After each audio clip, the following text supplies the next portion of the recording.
मलिक रियाज़ जो सरकारी मुलाज़िमनि सां फ्रॉड केस खुली वियो, नोटिस जारी। बहरिया टाउन जो मालिक मलिक रियाज़ सरकारी मुलाज़िमनि सां बि फ्रॉड करे वियो। अहिड़ो इंकशाफ उन वक़्तु थियो जॾहिं सुप्रीम कोर्ट में 2018 खां मलिक अहमद नवाज़ जी बहरिया टाउन ख़िलाफ़ दाख़िल दरख़्वास्त चीफ जस्टिस ॾाढो आई। दरख़्वास्त में मलिक रियाज़ ते इल्ज़ाम मढ़ियो वियो आहे त revenue employees cooperative housing society Rawalpindi Bahria town में इहो चई ज़म कयो वियो त सोसाइटी जे अलाटीज़ खे बहरिया टाउन में रिहाइश ॾिनी वेंदी।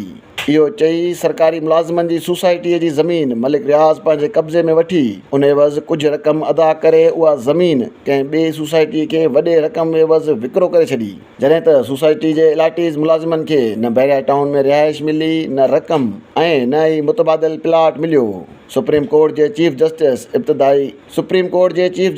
इब्तिदाई ॿुधणीअ बाद मलिक रियाज़ ऐं कोऑपरेटिव सोसाइटी जे रजिस्ट्रार खे नोटिस जारी करे 6 हफ़्तनि में जवाब तलब करे वरितो आहे।